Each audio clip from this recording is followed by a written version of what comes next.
Katawanan, kwentuhang masaya. Sa araw-araw siguradong enjoy ka. Radyo ng buong Pilipinas, noon, ngayon at bukas.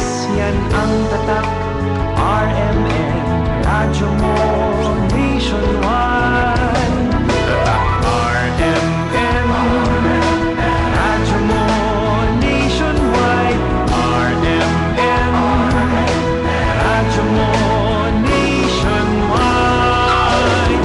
Gamit ay dekalidad, kaya buong husay na maririnig mo ang drama ng buhay. Kasama mo sa pagdiriwang ang iba't ibang kaganapan. Yan ang tatak, RMN, radyo mo nationwide. Tatak RMN, radyo mo nationwide. RMN, Luzon, Visayas, Mindanao. RMN, radyo mo nationwide.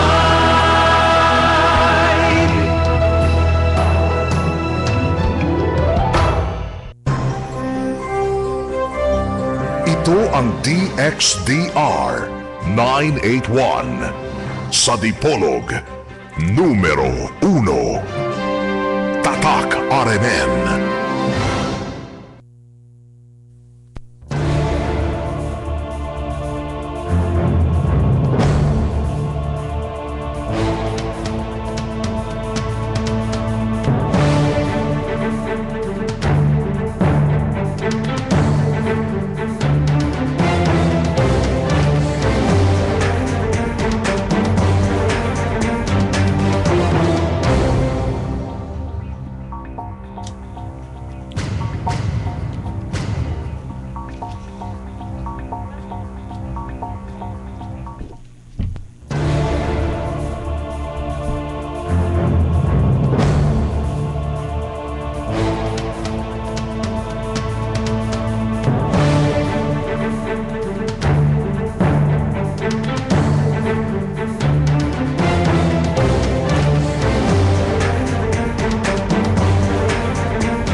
Ang mga silid na pasukan sa templo,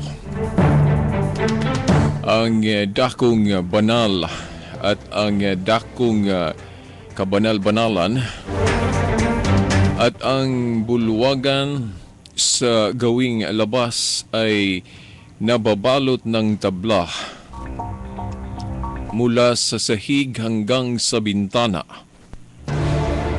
Ang loob naman ng templo ay balot ng tablang kasintaas.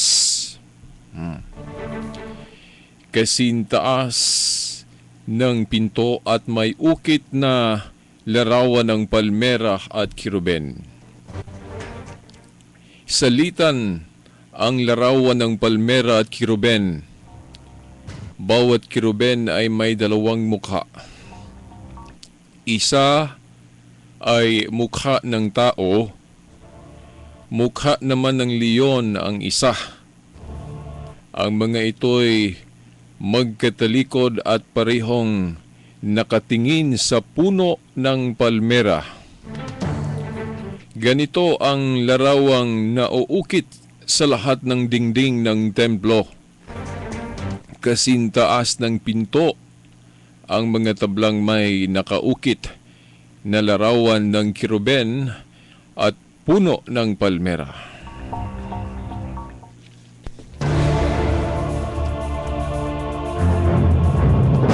Sa ngalan ng Ama, ng Anak at ng Espiritu Santo. Amen.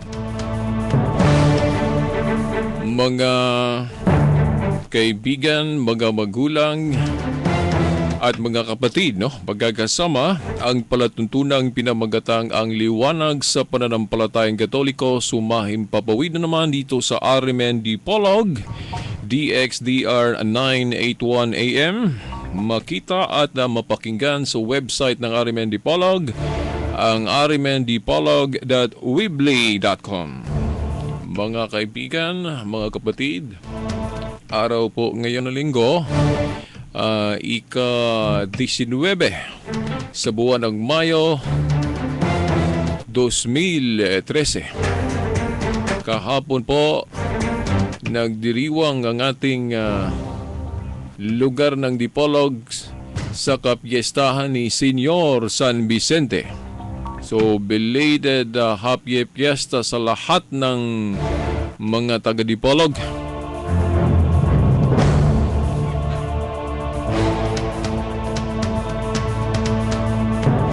At ngayon naman, pinagdiriwang din natin ang kaarawan ng ating simbahan. Okay, kaarawan ng ating simbahan ngayon, no? Pentecost Sunday po ngayon, mga kaibigan, no? Mga kapatid at mga magulang. Ang Pentecost Sunday nagpaalala sa atin sa Espiritu Santo na napadala ng Diyos sa simbahan. Dahil ang iglesia o katawan na mistiko ng ating Panginoong Hesukristo, mga kaibigan at mga kapatid, kung walang basbas po ito, kung wala ang Espiritu Santo na magpatnubay sa Kanya, hindi po tayo makaasa sa simbahan o iglesyang ito. At alam naman ng ating Panginoong Hesukristo na kung hayaan lang niya na ang mga tao, yung pinili niyang mga apostol at saka yung mga kasunod nila, kung sino ang mga successor sa kanilang otoridad, kung hayaan lang ni Kristo na mapaubaya ito sa isipan ng mga taong ito, ng mga apostol na ito, na mga tao lang, lahat puro tao, ay tiyak na magkamali sa personal nilang mga katuruan o personal nilang pag-iisip. So hindi po tayo makaasa kung ipaubaya lang ng ating Panginoong Hesukristo ang pangangasiwa sa simbahan niya na natatag. Hindi po tayo makasiguro kung ang mga tinuturo nila ay talagang kapanipaniwala. Kaya nga ang Espiritu Santo noon pa, sinabi na ng Panginoong Hesukristo na ipadala niya ito para may mag-guide, may magpatnubay, no, sa kanya, no, sa kanyang iglesia, para makasiguro po tayo na ang kaniyang mga katuruan ay katuruan na ang Diyos ang author, ang responsable. Alam naman natin na kagaya nitong Biblia, mga kaibigan at mga kapatid, bakit naniniwala po tayo sa mga nakasulat sa Biblia, na alam naman natin na mga tao lang ang nagsusulat sa mga katuruan o mga lahat ng mga nakasulat dito. Mga tao, pero by the guide, no, of the Holy Spirit, mga kaibigan at mga kapatid. So, ang intervention, no, ang intervention ng Diyos sa pamamagitan ng Espiritu Santo, yun ang nagka-guide para makasiguro tayo na ang mga sinusulat nila ay kapanipaniwala.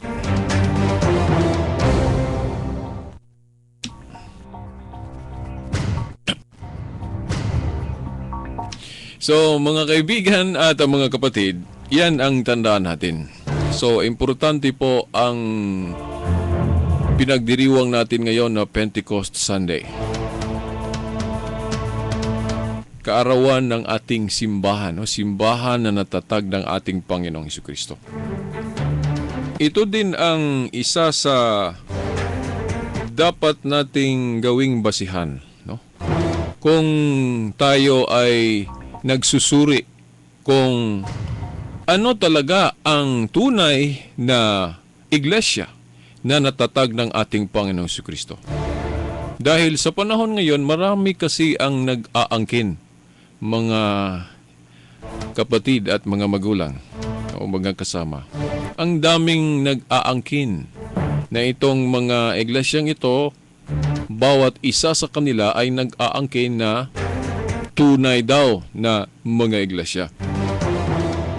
So, sa lahat ng mga nag-aangkin na mga religion o mga iglesia ngayon, sino ba talaga ang nagsasabi ng totoo?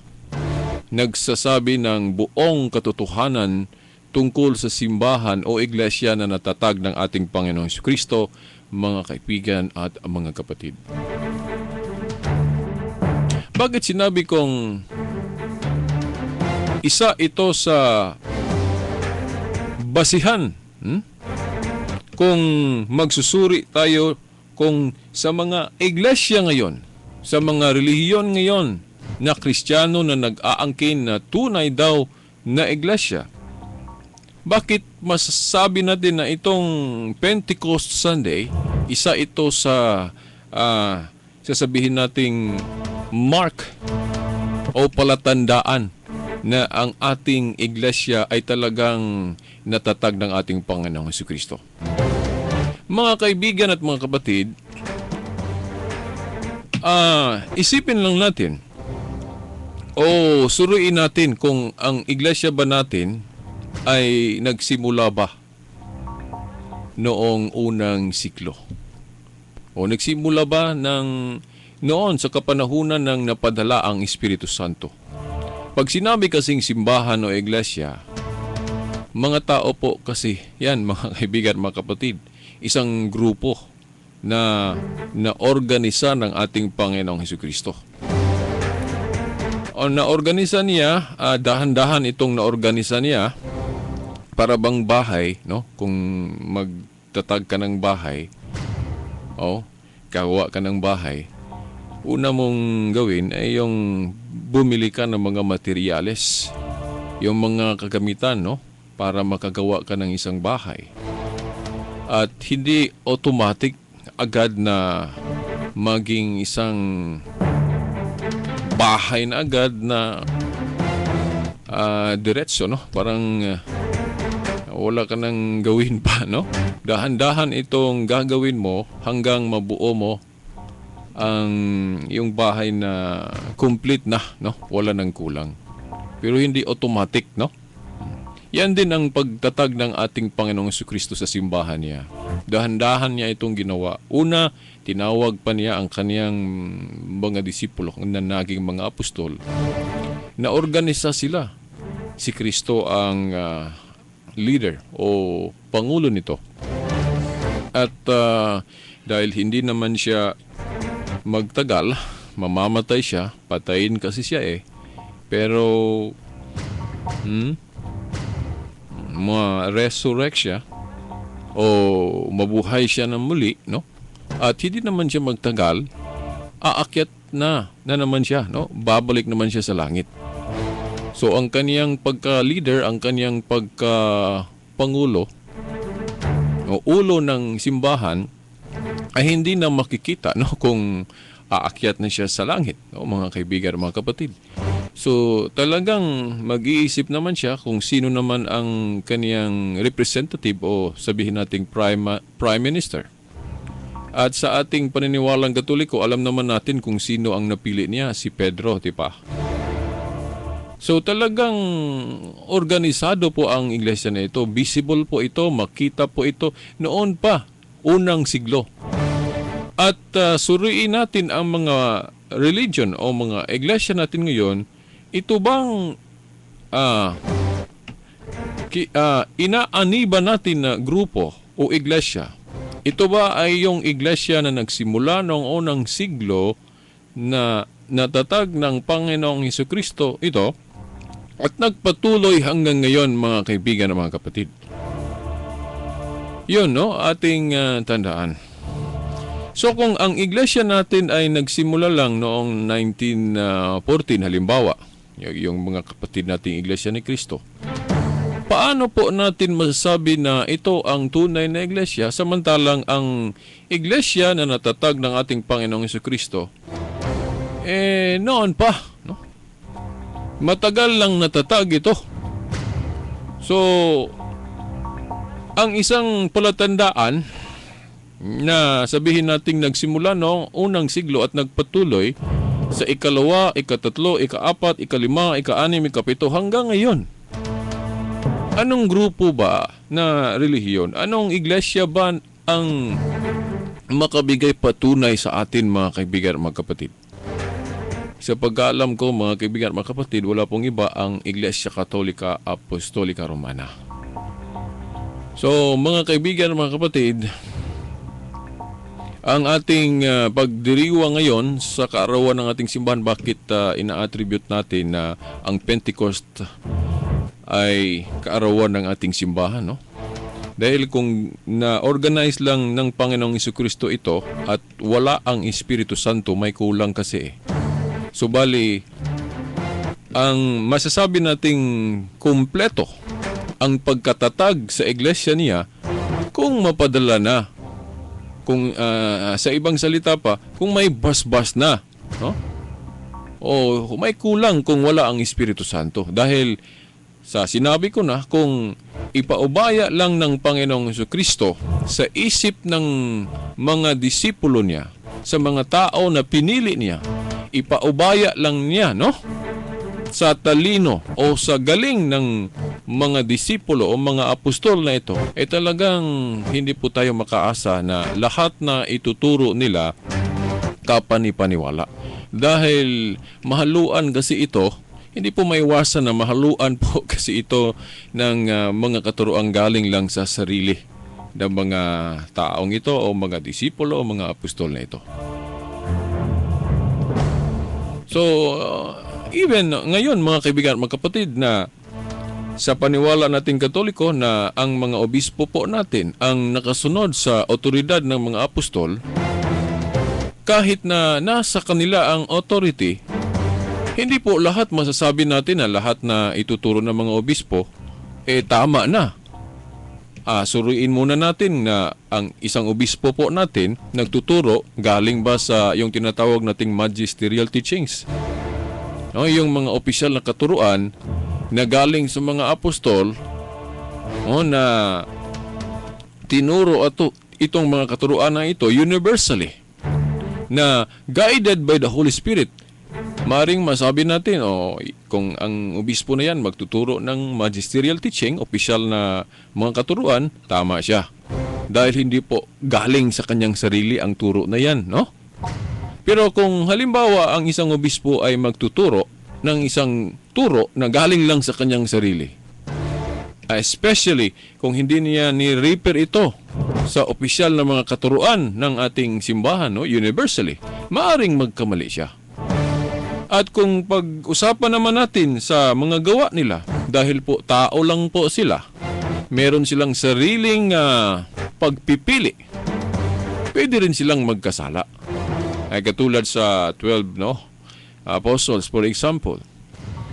Ang ating Panginoong Hesukristo na ang responsable na mapili si Judas. Hindi po ibang tao ang namili sa mga apostol. Si Kristo mismo, ang ating Panginoong Hesukristo mismo ang namimili. Pero sa 12 apostles nga, no?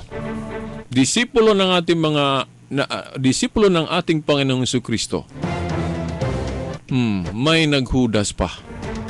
Paano na ngayon na ang dami na naging kaanib sa simbahan o iglesyang ito?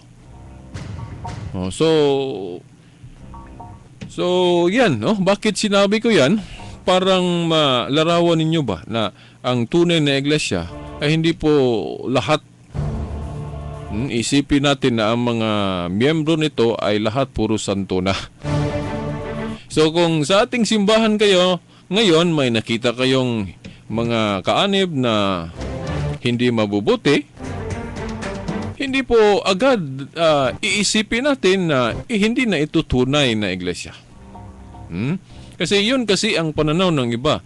Hindi nila matanggap na ang Iglesia Katolika tunay na iglesia dahil sabi nila, kung tunay ang Iglesia Katolika, bakit maraming mga hindi mabubuti sa mga kaanib nito?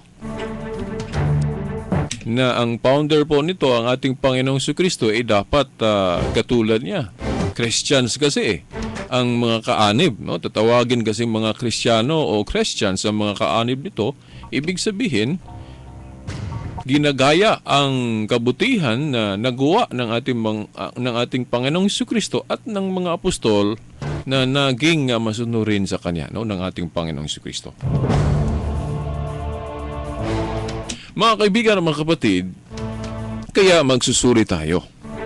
Dahil sa tingin natin sa mga religion ngayon na nag-aangkin ng mga Kristiyano, kahit na sila ang ating tanungin, hindi naman daw lahat ng mga kaanib nila ay puro o lahat mabubuti. Meron namang yung sinabi nating stiff neck o yung mga taong matigas ang ulo ba, no?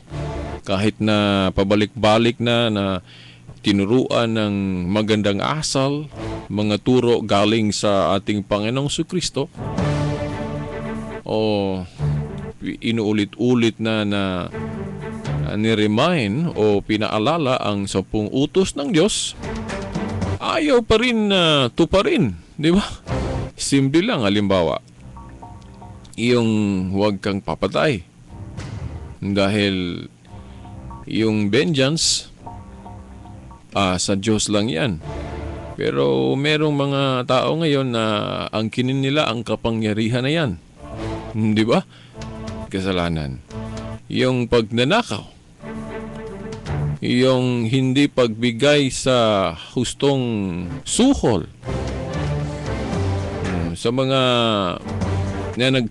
nagtrabaho, no? Sa kanila. O hindi po yan mabuti, pero tinuro yan ng simbahan, di ba? Okay, kahit na anong mga religion ngayon, Katoliko man o hindi, meron namang mas mabubuti at meron ring hindi. So hindi siguro ganyan ang tingnan natin sa isang tunay na iglesia. So pag sinabing may mabubuti o hindi mabubuti, lahat naman siguro tayo mga grupo ngayon, meron. So, ang pagsusuri natin sa tunay na iglesia na natatag ng ating Panginoon Jesucristo, alamin po natin yan sa mga palatandaan. Kung iyang palatandaan na yan, isang palatandaan sa tunay na iglesia, wala pong masasama. Isa ba yan sa palatandaan? Hindi. Dahil kung babasahan natin ang Mateo Kapitulo 13, versikulo 24 hanggang 30, mga kaibigan, mga kapatid, na larawan po ito ng ating Panginoong Jesucristo na sa hindi pa siya babalik, no? Ang second coming niya ay talagang may trigo at saka, ano ba yun sa... Babasahin muna natin ang mga talatang yun, mga kaibigan, mga kapatid. Ilarawan po natin ito. So, kung sabihin ninyo na okay na yan, veritas, hindi po palatandaan yan. Ibig sabihin na sa iglesia ng ating Panginoong Jesucristo ngayon, merong mabubuti at merong hindi mabubuti. So, hindi na issue yan, no? Huwag na nating gawing palatandaan yan na kung sino ngayon ang iglesia na walang masasama, iyon na ang tunay. Hindi, mga kaibigan, mga kapatid. Yung ibang mga palatandaan, tingnan natin. Yung nagsimula po ba ito noong unang siglo nang natatag ito ng Panginoong Jesucristo na nagpatuloy. Yan, kung papasa ang grupo natin yan, masasabi natin na yan na ang tunay na iglesia. mga kaibigan at mga kapatid.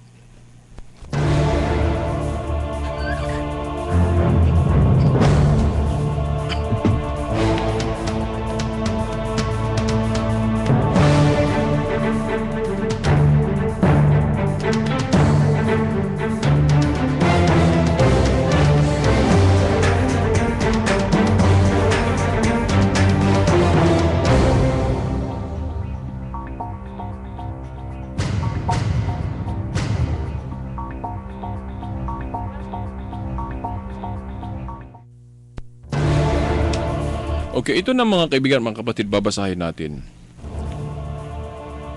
Sa aklat ni Matthew, no? Kabanata 13, chapter 13, no? Sa Matthew, babasahin natin. Talatang 24 hanggang 30. Babasahin natin ito dahil ito ang isa sa mga patunay na ang iglesia o mga katauhan ng ating Panginoong Jesucristo dito sa Bagong Tipan, nilarawan na niya noon pa na sa hindi pa ang second coming niya, dalawang uri po ang makikita natin sa kung ano ang uri ng mga kaani o ang yung mga kaanib sa iglesia niya, no, na natatag. Yung mga miyembro ba? Ibig sabihin, hindi po lahat mabubuti. Meron talagang hindi mabubuti. Kung bakit merong hindi mabubuti na siya naman ang nagtatag, dahil baka isipin nyo, kung si Kristo ang nagtatag sa iglesia at siya ay mabubuti, walang kasalanan na nagawa, isipin po din natin na ang mga miyembro o kaanib niya, katulad rin niya. Di ba? Baka yun ang iisipin nyo ba? Na katulad lahat ng Panginoong Jesucristo ang mga miyembro niya. Hindi ganon. O babasahin natin ito, no? Para wag na nating gawing basihan ang turo ng iba na ganyan. Ayaw nila sa simbahang Katoliko dahil sa mga masasamang mga kaanib niya. Hindi po ganon. Dahil ako si Veritas, bakit na hindi ko iniwan ang simbahang Katoliko? Dahil sa pagkaalam ko, resulta, no, sa aking pagsusuri, ito po talaga ang tunay na iglesia na natatag ng ating Panginoong Jesucristo. Na kung meron mang mga hindi mabubuti sa mga kasamahan dito, hindi po gawin kong parang balakid. O gawin kong rason na hindi to itutunay na iglesia. Dahil sa Biblia mismo, mga kaibigan, mga kapatid, babasahin natin. Matthew 13 verse 24 to 30. Nagsalaysay muli si Jesus sa kanila ng isa pang talinghaga. Sinabi niya, ang kaharian ng langit ay katulad ng isang taong naghasik ng mabuting binhi sa kanyang bukid. Isang gabi habang natutulog ang mga tao, dumating ang kanyang kaaway. Naghasik ng mapanirang damo sa triguhan, at saka umalis. Nang tumubo at magbunga ang trigo, lumitaw din ang mapanirang damo. Kaya't pumunta ang mga utusan sa may-ari ng bukid at nagtanong, hindi po ba mabuting binhi lamang ang inihasik ninyo sa inyong bukid? Bakit po may damo ngayon? Sumagot siya, isang kaaway ang may kagagawa nito. Tinanong siya ng mga utusan, bubunutin po ba namin ang mga damo? Huwag, baka mabunot pati ang mga trigo? Sagot niya, hayaan na lamang ninyong lumago kapwa ang damo at ang trigo hanggang sa anihan. Pag-aani, sasabihin ko sa mga tagapag-ani, ipunin muna ninyo ang mga damo at inyong bigkisin at saka sunugin. Pagkatapos, ipunin naman ninyo ang trigo sa aking kamalig. So ito po mga kaibigan, mga kapatid, nabasa na po natin na ang kaniyang talinghaga, parable ba, no? Na ang sinisentro po ay yung kaharian niya. Kaharian niya, no? Kaharian sa langit na sa ngayon nandito sa lupa ang kaniyang iglesia, di ba? Mga kaibigan, mga kapatid.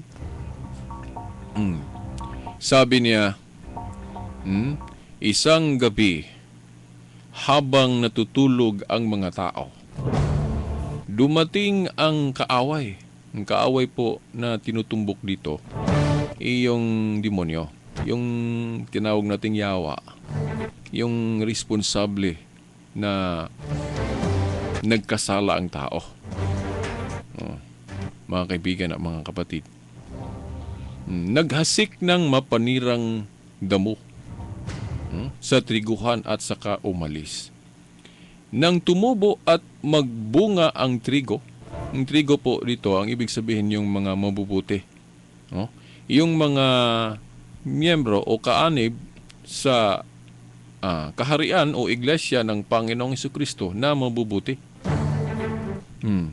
Nang tumubo at magbunga ang trigo, o isipin natin kung wala yung tao na nagsimbolo o ang tinutumbok ay yung demonyo na naghasik din ng mapanirang damo, kung wala yon, ang tumubo ra yung mga trigo, yung mabubuti o kaanib, no, ng ating Panginoong Jesucristo. Pero nang dahil sa taong yon na tinutumbok dito yung demonyo na nagkasik ng mapanirang damo, so pag sabi dito nang tumubo na ang mga tumubo at magbunga ang trigo, lumitaw din ang mapanirang damo dahil kasi sa taong ang tinutumbok ay yung demonyo, no, mga kaibigan, mga kapatid, naghasik ng mapanirang damo. So yan, no, kaya pumunta ang mga utusan sa may-ari. Pumunta ang mga utusan sa may-ari ng bukid at nagtanong, Nyor, hindi po ba mabuting binhi lamang ang inihasik ninyo sa inyong bukid? Bakit po may damo? Bakit hindi nila alam na may taong yung ang tinutumbok ay yung demonyo na naggasik ng mapanirang damo, kaya tumubo din? Hindi nila alam dahil natutulog sila kasi. Kumpiyansa kasi. Ang turo na o ang mensahe po dito sa atin ngayon, mga kaibigan at mga kapatid, yung relax tayo ba sa ating pananampalataya, kumpiyansa po tayo. Na alam naman natin na ang demonyo ay halos walang tulog na sa kahanap-hanap sa atin kung paano tayo maging kasamahan niya, di ba? Mapalayo tayo sa Panginoon, di ba? Mga kaibigan, mga kapatid.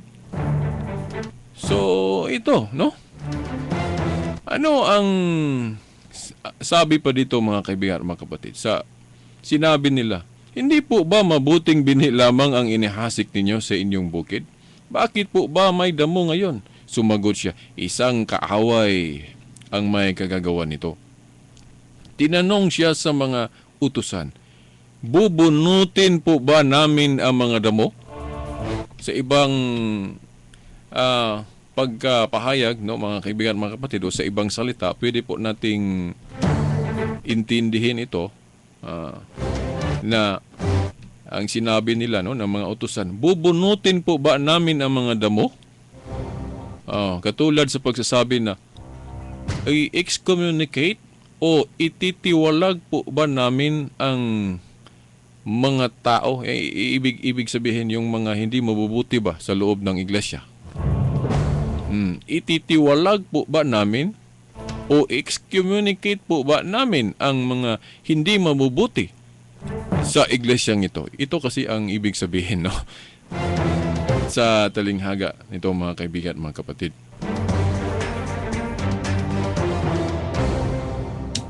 Okay. Okay, tandaan po natin, ha. Suriin po natin din ito ang isang punto ba natin na gusto nating ihayag sa inyo, mga kaibigan at mga kapatid, na yung mga ibang kapatid natin na natandaan ko, sinabi nila na isa daw sa dahilan na ayaw nila sa Katoliko dahil wala pong pagtiwalag. Yung mga masasamang miyembro ng iglesia ay hindi po tinitiwalag. Hinahayaan lang sa loob ng iglesia. Mga kaibigan, mga kapatid.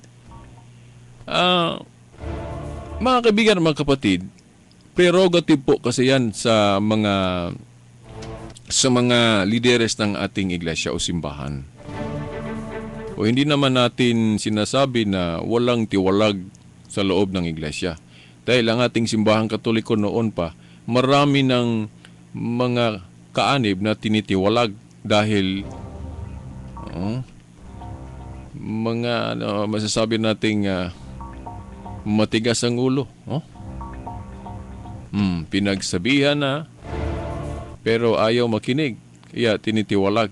Especially yung mga pare na nagtuturo ng mga katuruan na galing lang sa kanilang sarili at iniwanan yung opisyal na mga katuruan, tinitiwalag yon, no? Katulad ni yung pare noon sa ika-4 na siglo at the 4th century, mga kaibigan, mga kapatid, yung pare na nagngangalang Arius, na iniwanan niya ang turo ng simbahan na ang ating Panginoong Jesucristo ay Diyos, no? Hindi lang tao. O may debate na naganap noon, no? Sa Council of Nicaea. At sinabihan siya, no? Sa council na yon, sa hukom ng council na yon, mga kaibigan at mga kapatid, na mali, no, si pare Arius. At hindi naman siya nakinig, no? Hindi naman niya niretract ang kanyang maling turo. So kaya tiniwalag siya. Mga kaibigan, mga kapatid. So hindi po tama o mali po. Hindi po totoo ang sinabi ng iba na sa simbahang Katoliko ay walang tiwalag. Pero bakit sinabi po natin yan, no? Bakit pinag-usapan po natin yan na ang binasa natin itong tungkol sa talinghaga, tungkol sa damo at trigo, no? Dahil may mga pahayag po dito na ginamit nating basihan kung may mga panahon na ang simbahan ay hindi magtitiwalag. Dahil itong sabi po dito na sabi ng mga utusan, bunutin po ba natin ang mga damo dito? Dahil hindi po ito mabuti. Mabuting binhi ang inihagis mo, pero bakit may mga damo? Dahil hindi nila alam, dahil natutulog kasi sila na may taong na ang ibig sabihin yung demonyo na naghasik ng mapanirang damo, hindi nila alam. Sabi nila, bakit po ba may damo? Sumagot siya, isang kaaway ang may kagagawa niya nito. Tinanong siya ng mga utusan, no? Tinanong siya ng mga utusan. Sabi nila, bubunutin po ba namin ang mga damo? Sa ibang salita, parang sinabi nila, ititiwalag po ba namin ang mga hindi mabubuting kaanib nito? Sabi, ano ang sagot ng ating Panginoong Jesucristo? Huwag. Meron palang mga instances o panahon na ang iglesia magsasabi rin na hindi o wag lang nating ititiwalag. Especially ito kasi ang naunawaan ko sa ating simbahan ngayon. Depende po sa sa gravity ng sin o kasalanan na ginawa mo. Kapag yung vices lang, yung example, yung palagi kang umiinom o lasinggero ka, yung ganyang klaseng kasalanan lang, maaring sa prerogative ng simbahan, hindi ka itiwalag dahil pagsabihan ka lang, turuan ka lang, hanggang sa magbago ka. Kaysa itiwalag ka kaagad at magagalit ka, wala nang chance na babalik ka dahil sa pride mo, dahil sa galit mo. Ang hirap mo nang turuan eh. Pero kung hindi ka lang itiwalag, magpasensya lang ang ibang mga kaanib ng iglesia o halimbawa yung pastor o yung pare natin. Nagpasensya lang sa mga hindi mabubuting ginawa mo at hindi naman sinabi na tinuruan kang itutuloy mo ang mga masasamang ugali o mga gawain mo. Ibig sabihin, ang pare o yung mga ibang kasamahan o mga kaanib ay mag-remind lang sa iyo na maghinto ka na sa mga maling ginagawa mo. Yung palagi ka lang ina-advise na huminto ka na sa mga gawain mong hindi mabuti. Yung patience, no? Yung love na yung sinabi nila unconditional. Sa kabutihan ng pare, for example, o sa yung mga kasamahan o sa ibang mga kaanib ng iglesia, nakita mo yan na mabubuti sila. Sa kanilang kabutihan, na-touch ka, no? Na-touch ka sa kabutihan nila at saka nagbago ka. So, ang ganda kung ganun, no? O yun kasi ang simbahan ngayon kung bakit may mga instances na hindi nagtitiwalag dahil hindi po kasi ikasasaya ng Panginoong Hesukristo ang pagtiwalag mo. Mas ikasasaya ng Panginoong Hesukristo kung magbalik ka o magbago ka. Pero prerogative pa rin ng simbahan na itiwalag ka kung matigas talaga ang ulo mo. Pero kung halimbawa ang choice niya hindi ka itiwalag dahil na may hope siya, naniniwala pa rin siya na bukas o sa susunod bang mga araw na magbago ka. Di ba mga kaibigan, mga kapatid? Pero kung pare ka, for example, obispo ka, nagtuturo ka ng mga katuroang heretical, yung mga turo na hindi opisyal, yung mga turo na hindi naaayon, hindi naaayon sa magisterium o opisyal na mga katuruan ng simbahan, hindi po kasi magawang hayaan ka ng simbahan na magpatuloy. For example, isa kang pare, tapos nagtuturo ka na si Kristo ay hindi Diyos, katulad ni Arius noon. Talagang pagsabihan ka, correct ka. Huwag ganyan, hindi yan turo natin. At hindi ka makinig. Talagang itiwalag ka dahil dapat ang ituturo mo ay yung totoong turo ng simbahang Katoliko. Di ba? Marami na akong alam na meron talaga mga theologian pa, even yung Jesuits pa yung iba, no? Na nagtuturo ng hindi totoo o yung mga turo na heretical teachings, talagang niremind sila, pinagsabihan sila, hindi nakinig, so tiniwalag. So hindi hindi po totoo sinabi nila na walang tiwalag sa loob ng simbahang Katoliko.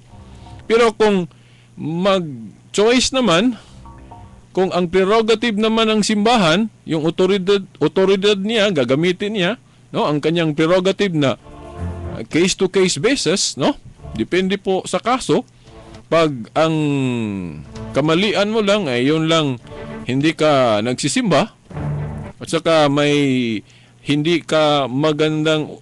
maganda ang ugali mo, kung ang choice niya, prerogative niya, gagamitin niya, huwag lang nating itiwalag ang mga taong yan. Mag-remind lang tayo palagi sa kanila, no? O kung maisip nilang magsimba, baka matatats sila, no? O mga kaibigan at mga kapatid, at magbago. Kaysa itiwalag natin agad at mahirapan na tayong pabalikin sila, di ba? Isa kasi sa kanang yung maaring mangyari kung itiwalag natin agad yung pride ba, no? Mahirap natin na turuan ang pride, di ba? Mahirap natin turuan ang pride. So, gawa tayo ng mas magandang paraan kung paano natin pabaguhin ang mga kaanib natin sa iglesia. No, na magbago sila kaysa ipairal natin ang galit sa kanila. Di ba? Ito kasi, no, isa sa dahilan kung may mga sitwasyon na ang simbahan ay hindi magtitiwalag, no? Case to case basis. Ito ang gagamitin nating bersikulo, no? Ito ang ginagamit natin na basihan. Yung sinabi ng mga utusan dito, no, uulitin ko lang at ituloy ko. Hindi po ba mabuting binhi lamang ang inihasik ninyo sa inyong bukid? Bakit po ba may damo ngayon? At sumagot siya, isang kaaway ang may kagagawa nito. Tinanong siya ng mga utusan, bubunutin po ba namin ang mga damo? Sa ibang pagka-interpret po natin dito, katulad sa pagsasabi na, ititiwalag po ba natin ito? O excommunicate? Sabi niya, huwag. Baka mabunot pati ang mga trigo. Baka madamay pa ba yung iba ba na mabubuti? Kasi halimbawa, kung ang isang tao, no, isang Katoliko ba, lasinggero, tapos tinitiwalag agad natin, then magagalit. Then isipin niya na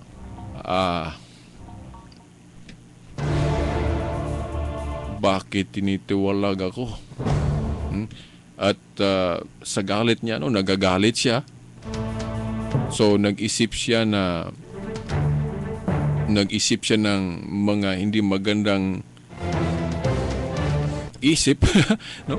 Na sabi niya, gusto ko rin niya yung ibang mga kaanib maging kagaya ko din, no? Ano ba sa Tagalog yun, mga kaibigan at mga kapatid? Parang mangdadamay ba, no? Damayin po ang iba na mailigaw, no? Baka mag-iisip siya, gagawa siya ng paraan na kung naliligaw siya, gagawa siya ng paraan na hindi lang siya ang mailigaw, yung iba din mailigaw, no? Dahil sa galit niya, ito ang ating malalim na pag-unawa sa sinabi po dito ng banal na aklat, no? Talinghaga lang ito pero may mensahe po ito, no? Nagbigay paliwanag lang po tayo dahil may didinig po tayo na bakit hindi nagtitiwalag ang simbahang Katoliko. Sabi nila na malinaw naman na may mga talata ng Biblia na may tiwalag sa loob ng iglesia, no? Sinabi na natin na hindi po inalis, no? Hindi po totoo ang sinabi nila na walang tiwalag sa simbahang Katoliko. Meron, no? Case to case basis lang, depende po sa kaso. Yung mga biases lang, yung mga masasamang ugali lang, pwedeng prerogative, no? Ang simbahan, no, depende sa rason niya, no? Pero kung halimbawa binigyan ng term ba ang isang kaanib na hindi gumagawa ng mabubuti, pinagsabihan siya, tapos binigyan siya ng warning, pwede rin, no? Binigyan na siya ng warning, ayaw pa din makinig, pwede siyang itiwalag. Depende po sa rason, no? Depende po sa dahilan kasi, mga kaibigan, mga kapatid. Pero kung ipairal ng simbahan ay iyong love, no? Na okay, gagawa lang tayo ng paraan, no?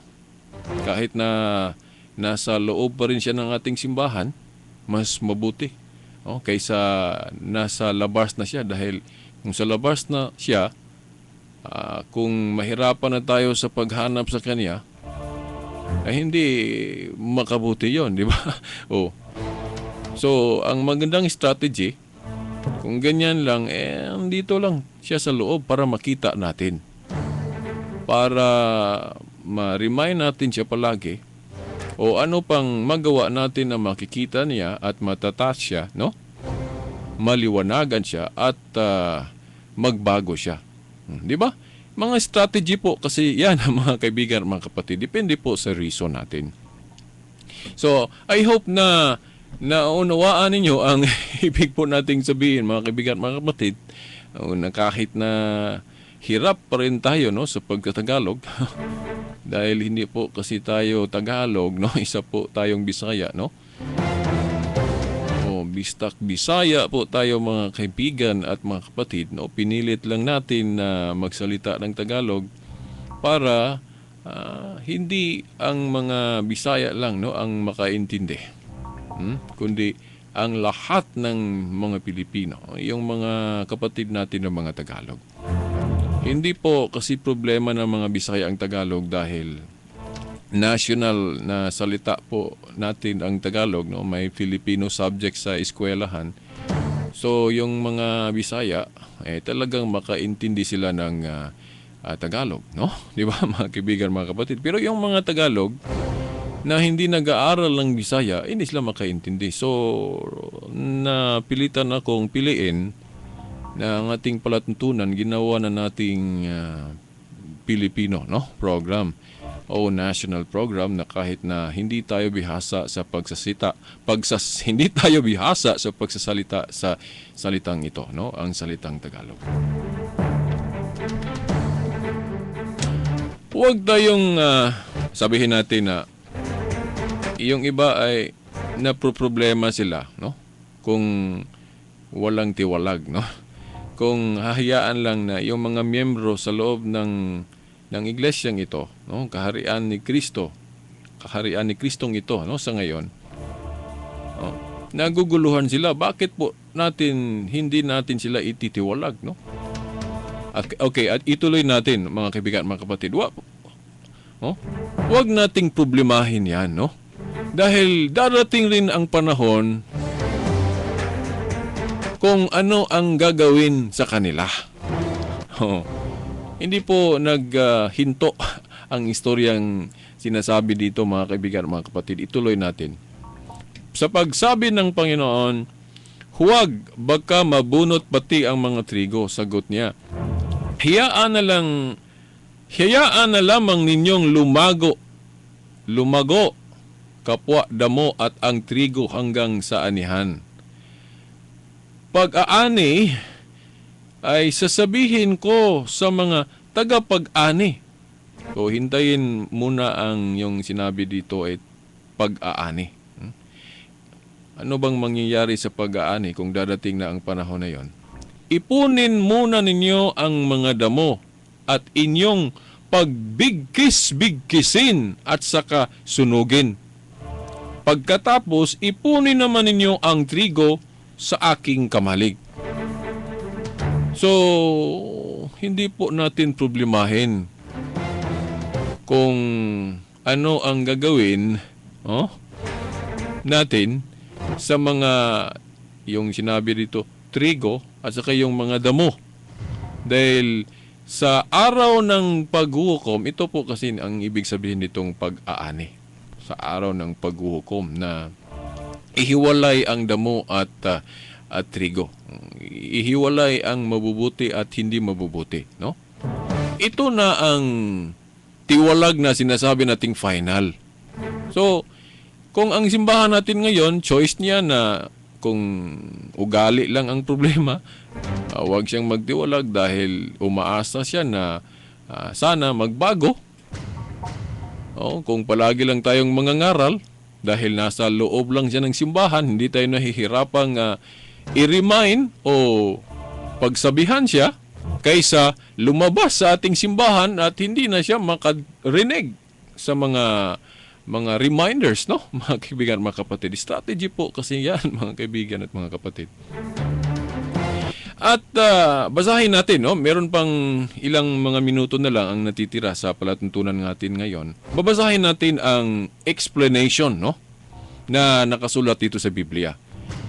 Para mabigay po natin sa inyo ang patunay na hindi po tayo nagkamali sa ating mga sinasabi dito, no? Sa ating mga komento sa nabasa nating mga talata ng chapter 13, no, ng Matthew, no? Dito natin babasahin, no, sa karugtong, no? Lukso lang tayo, no, sa versikulo 36, no? Mateo chapter 13, no, verse 36. Kahulugan ng talinghaga tungkol sa mga damo at triguhan, no? Babasahin natin. Matthew 13 verse 36, no, hanggang 45.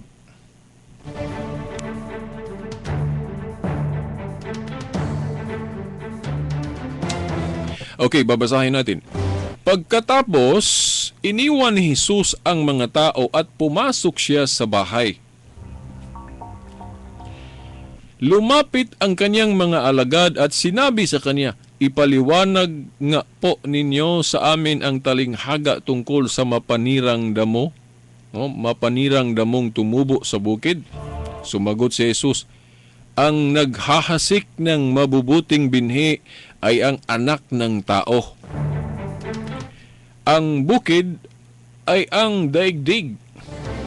Ang mabuting binhi ay ang mga taong kabilang sa kaharian, at ang mapanirang damo naman ay ang mga kabilang sa masasama." So, hindi po tayo nagkamali sa ating unawa, no, mga kaibigan, mga kapatid, na yung trigo ay yung mga taong totoong kabilang sa kaharian ng ating Panginoong Hesukristo. Yung mga mabubuting kasamahan sa iglesia o sa grupo ng ating Panginoong Hesukristo. At yung mga damo naman ay yung mga taong sinasabi natin yung hard-headed ba, yung matitigas ang ulo, no? Ayaw magpaturo sa kung ano ang tama. Sa ngayon merong marami pa rin, no? Sa ngayong mga panahon, marami sa atin ng ganyan, di ba? Mga damo, no? Yung iba, yung damo gawin pang Diyos, di ba? Ayaw magsimba ng dahil sa damo. Yung iba ayaw magsimba ng dahil sa shabu. Nakatatawa po tayo. Pero yan ang totoo. Ang kaaway na naghasik ng damo ay walang iba kundi ang diablo. No, hindi tayo nagkamali, mga kaibigan, mga kapatid.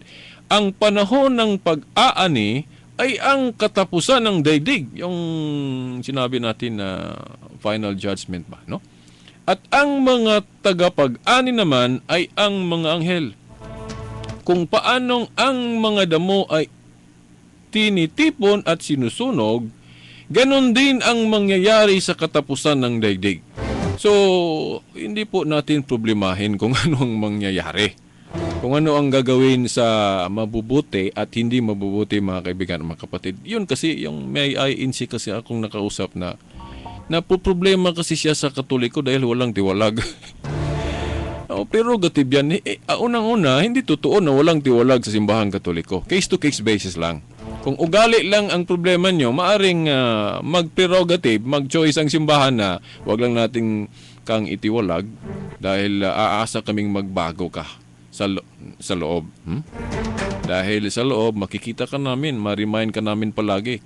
Kaysa itiwalag ka namin agad, hindi ka namin ma-remind dahil hindi ka namin makita kung saan ka punta. At dahil sa galit mo, mahirap ka ng pag-usapan, no? So, mga kaibigan, mga kapatid, no? At saka yung tungkol sa, halimbawa, yung death penalty, no? Na bakit ang simbahan ay tutol sa death penalty, no? Hindi po ibig sabihin na walang death penalty dito sa banal na aklat o sa parusa ng Diyos. Meron. Pero pinaubaya na ang death penalty, no, sa simbahan sa Diyos mismo sa araw ng paghuhukom. Dahil nakita kasi ng simbahan na hindi po perpekto kasi ang ang hukuman ng tao dito sa lupa, palaging magkakamali. So, nag-choice ng simbahan na ipapaubaya na ang death penalty sa Diyos, hindi na suluhin ng simbahan o sa tao. Maliban na lang kung mag-uutos ang Diyos katulad sa matandang tipan, mga kaibigan, mga kapatid. Wala namang direct na command ang God na mag-death penalty tayo, kaya pinili ng simbahan, of course, sa authority niya to bind and loose, kung ano ang i-bind at loose niya, i-bind at loose din sa langit. So, ang choice ng simbahan ngayon, ipapasa Diyos po natin ang yung tinatawag natin sa English vengeance at yung kaparusahan na kamatayan. Yung mga sinabi nilang yung mga taong angkinin nila ang batas, hindi sinusunod ang prinsipyo ng simbahan, so ang Diyos na lang ang bahala sa kanila.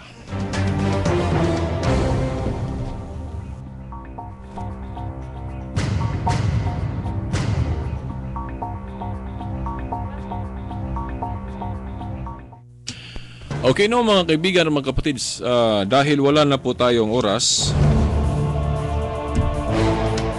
Okay, hanggang sa susunod na linggo, itong kapatid ninyo na ang kapatid na Shelbert Dondoyano Sr. alias Veritas, kasama na ang ating mga kaibigan at kapatid sa technical side, Danny Luod at Tax Ilumba. Itong kapatid ninyo sa palatuntunang ito, ang sugo ninyo sa palatuntunang ito, Shelbert Dondoyano Sr. alias Veritas, hanggang sa susunod na palatuntunan natin. Happy Pentecost Sunday, no? Happy kaarawan ng ating simbahan. Sa ngalan ng Ama, ng Anak at ng Espiritu Santo. Amen.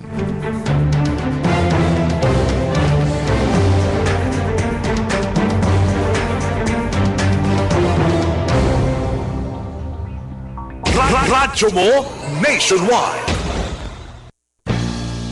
Mahal naming mga tagapakinig dito sa Dipolog.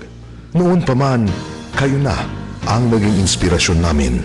Inspirasyon para maging katangi-tanging istasyon na inyong masasandalan sa mga oras ng pangangailangan. Ang umaumagang pagbabalita namin sa inyo, ang pagkokomentaryo sa mga isyong apektado kayo, ang pag-aksyon agad sa mga problemang